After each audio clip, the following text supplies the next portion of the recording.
All parties in the matter of Anderson versus Wilson. Step forward. 25-year-old Shakoya Anderson is suing her former landlord, LaTanya Wilson, for disposing of her property, the return of rent, and a false restraining order.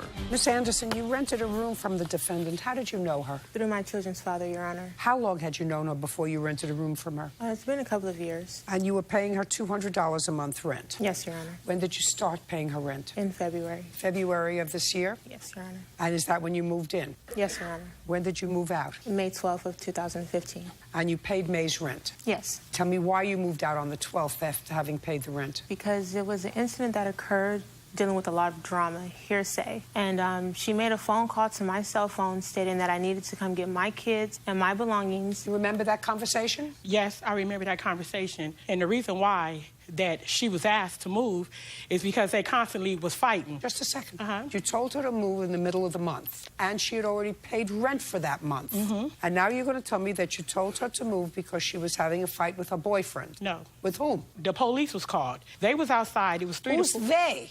I'm trying to explain to you. It's more like when her and her baby daddy was outside fighting, it happened 2 times. When he came to my home, he verbally assaulted me. He was disrespecting me. And if he was doing the most and she was standing there, he can do whatever he wants to do to her, but he can't do it to me. You're absolutely right. You have to give her her rent back.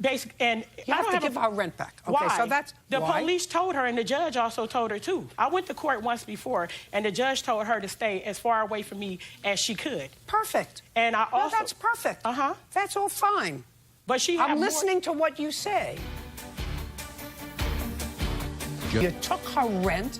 You told her to get out. You got a temporary restraining order against her that was ultimately denied. It was never denied, ma'am. You have a permanent restraining order? No. Shh, shh. Hey, do you have a permanent restraining order against her for a year? The answer is either a yes or a no. That's because the judge told me to take it off of her and put it on her baby daddy. Are you not hearing me? I hear you 100%. Well, but then you're not paying attention. You may hear me, but you're not paying attention.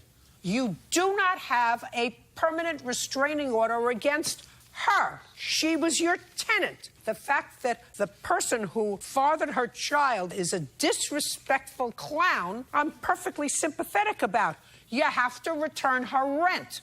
Now, in addition to her rent, she says that you disposed of her property. Did you dispose of her property? Ask her when did she call me to ask me can she get her stuff. I'm asking you a question. That's either a yes no choice or but a to no. remove it. I had police surrounding my house. The question is, did you dispose of her property? I got rid of her stuff that was in my house. Fine. Because she been in my house, in and out my house ever since that time. And she can call me and text me and ask me for rent money, but she can never tell me can she come and get her stuff. I never had a problem with Koya. Never. Judgment for the plaintiff. She and can the have amount it. requested $5,000. You're going to learn to keep your mouth shut. It was a problem that I had with her baby daddy. He jumped on her. You know, normal disputes between a mother and a father. And they expect for me to deal with that in my home, and I'm not dealing with it. Baby mama, baby daddy drama. That's basically what it was. She can go, she can have her drama, she can have all that. She's ignorant. You see that? I mean, that's what it was. I'm not going to ever do it again. Never. I've learned.